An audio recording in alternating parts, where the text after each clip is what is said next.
चिड़िया चुग गई खेत। पापा फीस के पैसे दे दीजिए, मुझे कॉलेज की फीस बनी है। अरे भाई क्या ज़रूरत है ये डिग्री पर डिग्री इकट्ठा करने की। पता है चाहे जितनी डिग्री इकट्ठा कर लो लेकिन मेरे दुकान के बराबर ही नहीं कर पाओगे। जानते भी हो महीने की कितनी आमदनी है मेरी। ये डिग्रियां इकट्ठे करने के बाद जाकर किसी कंपनी में लाइन में लगकर नौकरी की भीख ही तो मांगोगे तुम। मैं कहता हूँ जब घर का व्यापार है तो तुम्हें ये डिग्रियों में पैसे खराब करने की ज़रूरत क्या है। कल से मेरे साथ दुकान पर चलो और काम सीखो, वही तुम्हारी डिग्री और वही तुम्हारा डिप्लोमा। मैं करियर सेट कर दूंगा तुम्हारा। पापा मैंने सिर्फ आपसे फीस के लिए पैसे मांगे और आप फिर से अपना वही प्रवचन लेकर बैठ गए। मैंने कितनी बार कहा आपसे कि पहली बात तो अपना बिजनेस ज्वाइन करने के लिए मेरे ऊपर दबाव मत डाला करो, और दूसरी बात यह कि मैं आपका बिजनेस ज्वाइन करने से मना नहीं कर रहा हूँ, लेकिन सबसे पहले मैं अपनी एजुकेशन कंप्लीट करना चाहता हूँ। मैं नहीं चाहता कि आपके गले पर बैठे बैठे मेरी ज़िंदगी गुजर जाए। अगर कल को मेरा आपके बिजनेस में मन नहीं लगा तो डिग्री होने पर कम से कम मैं कल को कोई और काम तो कर सकता हूँ। हाँ तो पैसे तो पेड़ पर लगते हैं ना, तोड़ो और कॉलेज की फीस दे दो, चाहे उसकी ज़रूरत हो या ना हो। जब खुद पैसा कमाओगे तो पैसों की कीमत जान पाओगे। पापा ठीक ही तो कह रहा है राम, नौकरी या व्यापार तो बाद की बात है, पहले तो हमें अपनी पढ़ाई पूरी करने पर ध्यान देना चाहिए। छोटे बेटे रघु की बात सुनकर दीनानाथ जी गुस्से में पैर पटकते हुए अपनी दुकान की ओर बढ़ जाते हैं।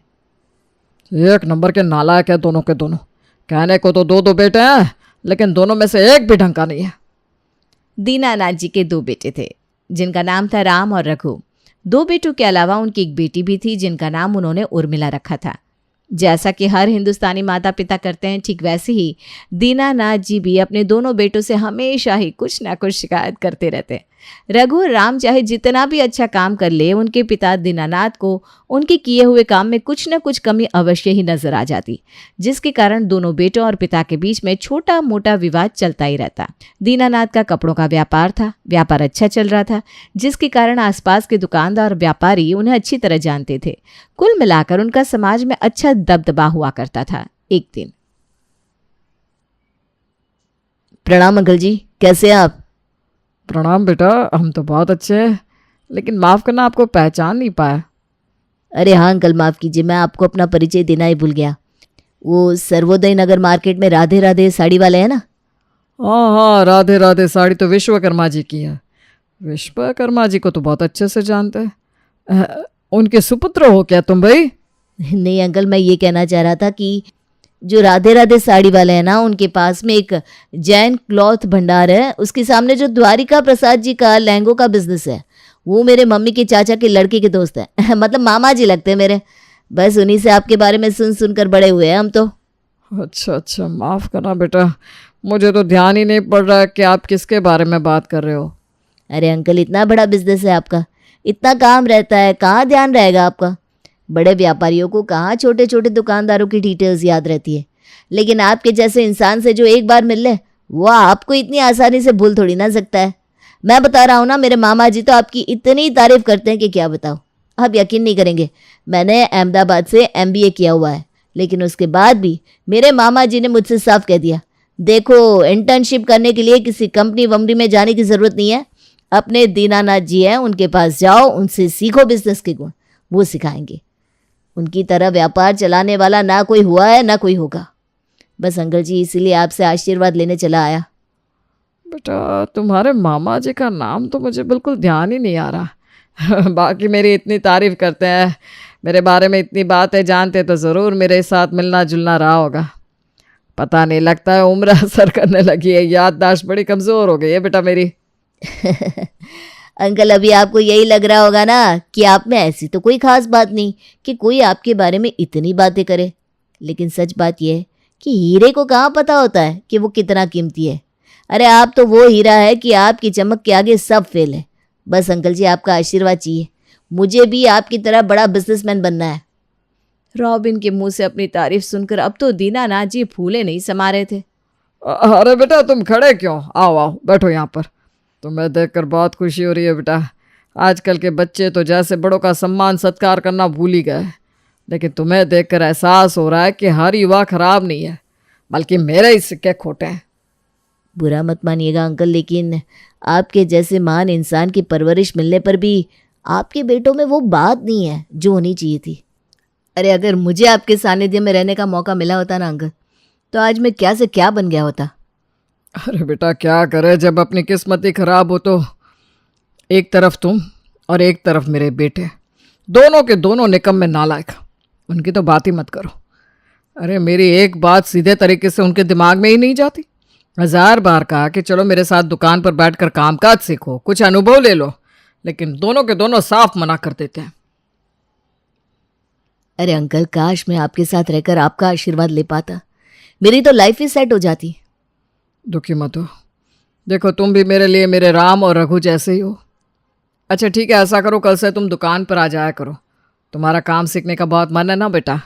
ठीक है, मैं वादा करता हूँ मैं तुम्हें काम सिखाऊंगा। अब तो खुश हो ना? दीनानाथ जी की बात सुनकर रॉबिन के चेहरे पर बड़ी सी स्माइल आ गई थी।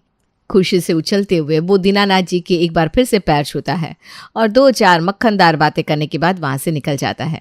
अगले दिन सवेरे 10 बजे रॉबिन दीनानाथ जी की दुकान पर पहुंच गया था। अरे वाह बेटा, इधर मैंने दुकान खोली और उधर तुम काम पर भी आ गए। भाई हमारा तो तुम्हारे गुण से बिल्कुल दिल प्रसन्न हो गया है। तुम फिक्र मत करो बेटा, तुम्हें मैं ऐसे काम सिखाऊंगा कि ऐसा अनुभव तुम्हें किसी बड़ी कंपनी में जाकर भी नहीं मिलेगा। मार्केटिंग, परचेजिंग, सेल्स, सब कुछ इसी शोरूम में बैठे बैठे सिखा दूंगा। और सबसे ज़्यादा खुशी तो मुझे ये सोचकर हो रही है बेटा कि तुम्हारे जैसा होनहार पढ़ा लिखा लड़का जो इतने बड़े कॉलेज से डिग्री लेकर आया है, वो मेरे काम को छोटा नहीं समझ रहा है, बल्कि मेरे चरणों में गिरकर मुझसे दीक्षा लेने आया है।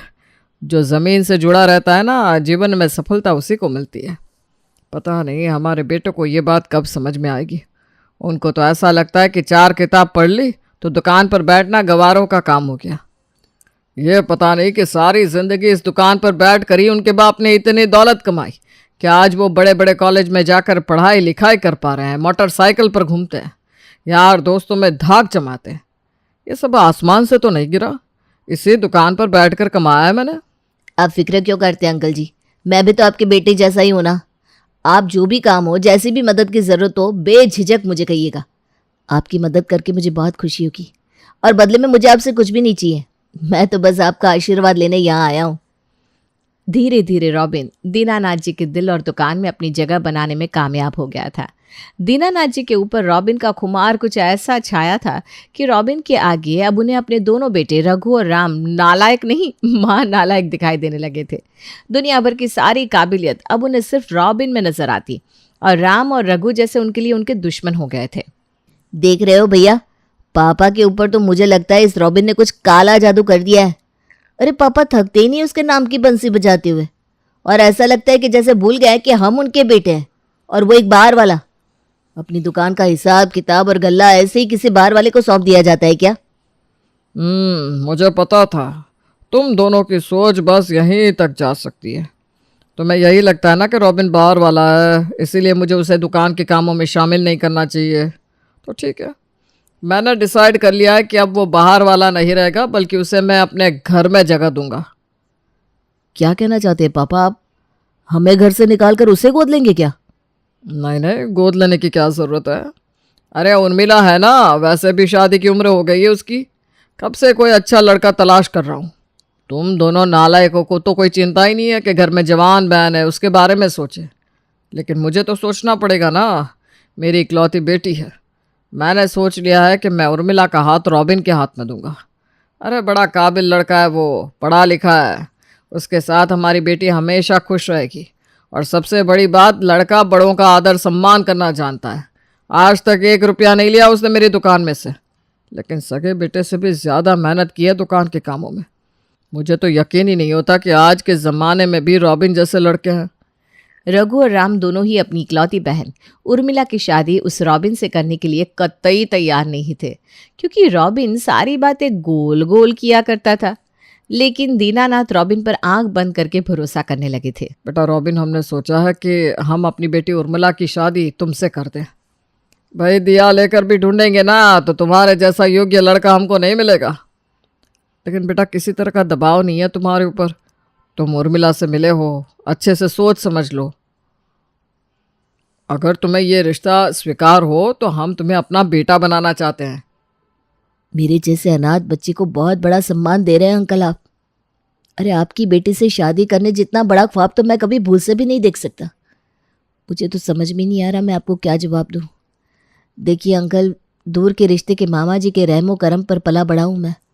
मम्मी पापा नहीं है मेरे। पढ़ाई में अच्छा था इसलिए कॉलेज की तरफ से स्कॉलरशिप मिल गई और यहाँ तक की पढ़ाई कर पाया। आपकी बेटी को रखने के लिए ना तो मेरे पास घर है और ना ही कोई अच्छी नौकरी।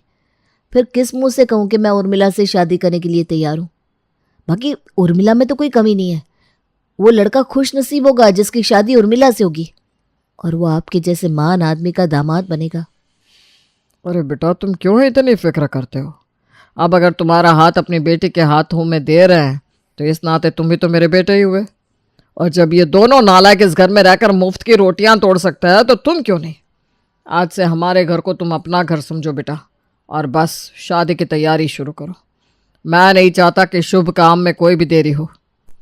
दीनानाथ की नज़र में उसके दोनों बेटे तो किसी भी लायक नहीं थे, इसलिए बेटी की शादी करते समय उन्होंने एक बार भी अपने बेटों की राय को इम्पोर्टेंस नहीं दी।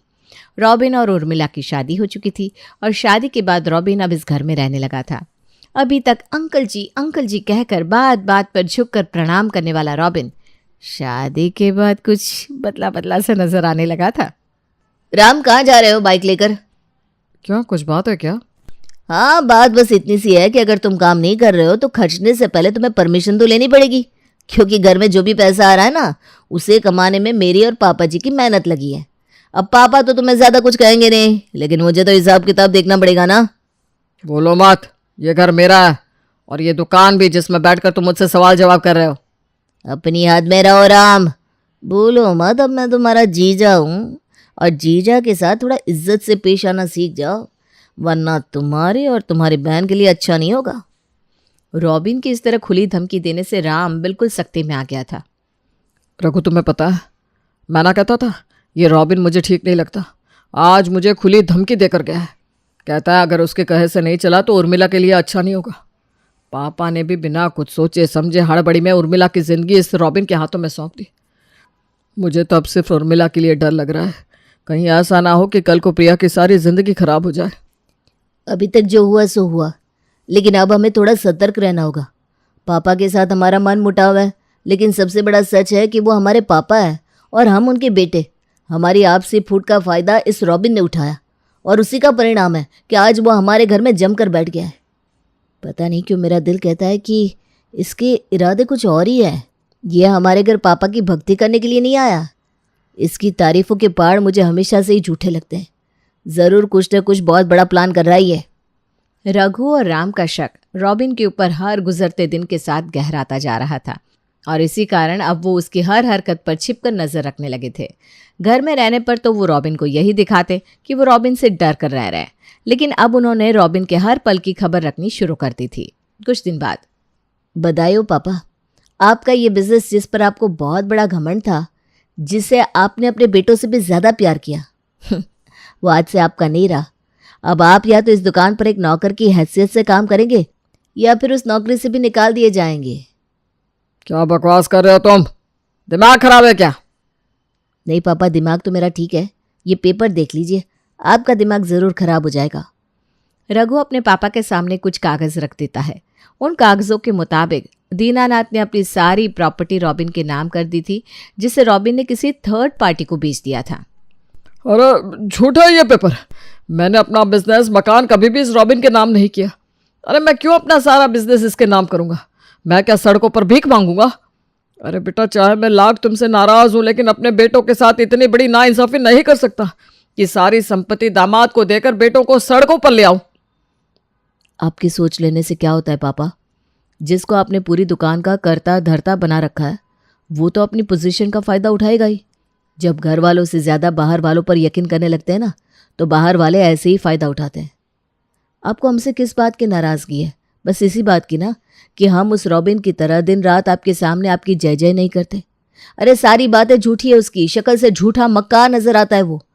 उसने आपकी झूठी तारीफ क्या कर दी और आप आ गए उसकी बातों में। एक बार भी अपना दिमाग इस्तेमाल करने की ज़रूरत नहीं समझी। कोई भी लड़का जो IIM अहमदाबाद से MBA कर चुका होगा, वो आपकी दुकान पर आकर आपसे काम सीखेगा? कुछ तो दिमाग लगाइए पापा, लेकिन आपने तो जैसे हम दोनों की बातें न मानने की कसम खा रखी थी। अब जो किया है भुगतिए उसे, हम उसमें क्या कर सकते हैं। बेटों की बात सुनकर दीनानाथ सर पकड़कर रोने लगता है। मेरे तो सारे जीवन की पूंजी चली गई। हे भगवान, अब क्या होगा। और सबसे बड़ी बात, उसके जैसे फ्रॉड आदमी को मैंने अपनी बेटी का जीवन साथी बना दिया। हमारे साथ साथ उर्मिला की भी जिंदगी तबाह हो गई। अभी भी कुछ नहीं बिगड़ा है पापा। अरे लात मार के दफा करिए उसको अपने घर से और प्रिया की जिंदगी से। एक गलत रिश्ते में अपनी सारी जिंदगी खराब करने से अच्छा है कि आज ही उसे अपनी जिंदगी से बाहर करे और एक अच्छा जीवन जिए। लेकिन बेटा, मेरा तो दिवाला निकल गया ना। सब कुछ तो वो गद्दार ले गया, अब मेरे पास बचा ही क्या है। मैं छोड़ूंगा नहीं उसे, जान ले लूंगा उसकी। पापा आप बहुत अच्छे से जानते हैं अब पछताने से कुछ नहीं हो सकता, क्योंकि चिड़िया तो कब का खेत चुग कर जा चुकी है। एक बात बताना चाहते हैं आपको, आपके बेटों को आप जितना नालायक समझते हैं ना, उतने नालायक नहीं हैं हम दोनों। आप हमारी पढ़ाई लिखाई के खिलाफ थे पापा, लेकिन हम दोनों लॉ ग्रेजुएट हैं। कानूनी दांव पेच उस रॉबिन से ज़्यादा जानते हैं हम दोनों, इसीलिए उसी के दांव में उसे ही उलझा कर आया है। फिक्र मत करिए, आपकी प्रॉपर्टी कहीं नहीं गई। ये प्रॉपर्टी उसने जिस ओबेरॉय को बेची है वो कोई और नहीं है, आपके ही दोनों बेटे हैं। और इस प्रॉपर्टी के बदले में जो चेक हमने उसे दिया है ना, वो चेक खाली है, उस अकाउंट में पैसे ही नहीं है। ये राज हम तीनों के बीच में ही रहना चाहिए। ढूंढने दो उसे विक्रम ओबेरॉय को। ना कोई ओबेरॉय है, ना उससे कोई मिलेगा। बेटों की बात सुनकर दीनानाथ जी की जान में जान आती है। उन्हें अपनी गलती का एहसास होता है और वो अपने दोनों बेटों से माफ़ी मांगते हैं। उर्मिला को जब सारी सच्चाई पता चलती है तो वो भी रॉबिन से नाता तोड़ लेती है और दीनानाथ जी जाकर पुलिस में रॉबिन के नाम से कंप्लेंट दर्ज करवा देते हैं।